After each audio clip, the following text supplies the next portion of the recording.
This feedback mechanism can be found in multicell or supercell storms which occur mainly over large land masses in summer. They require the following conditions: a great depth of instability with sufficient moisture, strong vertical wind shear, and a stable layer between warm air at low level and cooler air aloft. We can see two of these requirements on this diagram. There's a great instability through this part of the atmosphere and a slight temperature inversion here, which helps initially to gather energy at low levels. As the daytime temperature rises, this inversion is broken, releasing energy to higher levels. Wind shear is also required to maintain cloud development. This is often achieved across the UK in this synoptic situation. Note the cooler, drier air at 400 hectopascals coming from a more westerly direction. This overlays air coming from a more southerly track which is warm and moist. The directional difference between these two flows gives the wind shear. The surface flow is often southeasterly, again adding to the wind shear. The supercell system will usually start with an initial stage in which some instability is released at medium levels in the troposphere. This is typified by the appearance of Altocumulus castellinus. However, the great depth of instability is only released when the slight inversion is broken, usually by daytime heating. Dramatic and vigorous ascent then takes place, with cumulonimbus cloud quickly forming.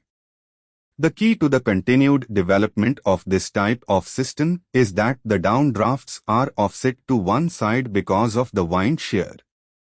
In this manner, up currents carry on maintaining the cloud, and the downdrafts continue to produce the precipitation, gust fronts, microbursts, etc.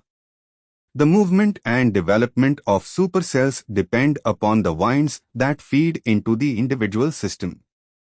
The direction of the outflow sometimes coincides with the inflow or low-level winds to produce convergence in certain areas.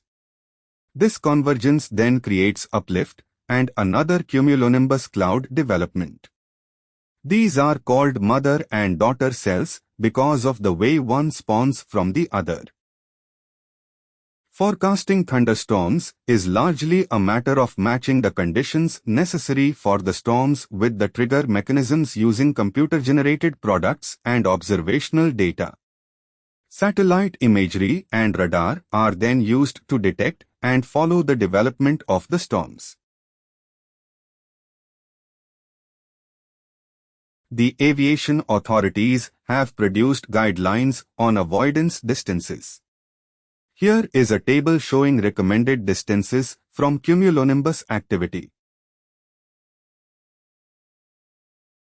Free-flight briefing is particularly crucial in weather where strong convection is expected. Low-level significant weather chance as well as taps should give a good indication for timings and location of cumulonimbus development. This of onboard radar as well as visual clues obtained by looking out of the cockpit will also greatly add to flight safety in such conditions. We are now going to discuss the hazards associated with cumulonimbus and thunderstorm development. Here are the main hazards. Select 1. Turbulence. Severe turbulence can occur in and around cumulonimbus clouds. Particularly during takeoff on landing, turbulence underneath a cumulonimbus can be very significant and lead to overstressing of the airframe. Articles can be thrown around in the cabin and pressure instruments may experience lag and give false readings. Icing. Severe icing can occur in cumulonimbus clouds between 0 and -45 degrees Celsius, but can be particularly significant in the range -3 to -10 degrees Celsius. High concentrations of large supercooled water droplets can lead to severe clear icing on the airframe very quickly indeed. Carburetor icing can occur at temperatures between -10 and +30 degrees Celsius. Hail. Hail can be encountered at any height in and underneath a cumulonimbus cloud. It can also be experienced beneath the anvil outside the cloud. Severe damage can be caused to the skin of the airframe. Lightning. Lightning is most likely to occur within 5,000 feet or 1,700 meters of the freezing level, in a part of the cloud that usually has a temperature between +20 at -10 degrees Celsius. If lightning is within the vicinity, expect the following effects. The pilot can be temporarily blinded. The compass may need to be reswung. The ADF can become unreliable and point into the storm. If the airframe is struck, then skin damage may be evident. Pressure variations. Large pressure variations can occur in and around cumulonimbus clouds. Changes to the QNH or QFE can lead to errors in the indicated height of ±1,000 feet or ±300 meters. These, together with severe turbulence and strong winds, can give very dangerous conditions near the ground. Microbursts. Strong downdrafts at relatively cold, dense air can descend from quite high levels within a cumulonimbus cloud at speeds in excess of 1,000 feet per minute and in extreme cases of 6,000 feet per minute. Where the air is concentrated in a small area, it's known as a micro or macroburst. Usually these involve rain or hail falling as well, but not always. As the air hits the ground, it spreads out and moves away from the cloud at speeds of up to 50 knots horizontally. An aircraft on approach or takeoff can experience the following effects.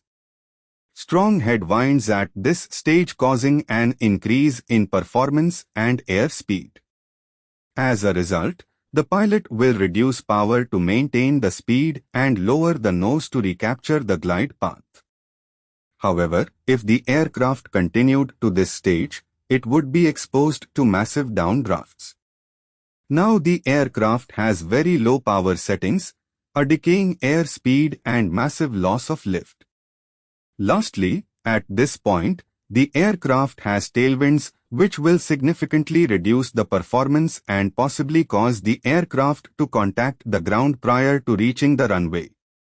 Microbursts are usually restricted to within an area of 3 nautical miles or 5 kilometers of the cloud, any greater, and they are called macrobursts. A warning sign of their existence is verdure or dark streaks of precipitation falling from beneath the cloud but not reaching the ground. Microbursts are most commonly found in association with summer air mass thunderstorms, where surface conditions are dry. It's important to note that microbursts can, on occasion, be found under benign cumulus clouds. Water ingestion. If the speed of updrafts approaches or exceeds the terminal velocity of falling raindrops, the resulting high concentrations of water can cause problems for turbine engines due to water ingestion. The result may be engine flame out or structural failure in extreme cases. Tornadoes. Tornadoes are usually associated with severe thunderstorms or tropical revolving storms, particularly those found in the Midwest of the United States.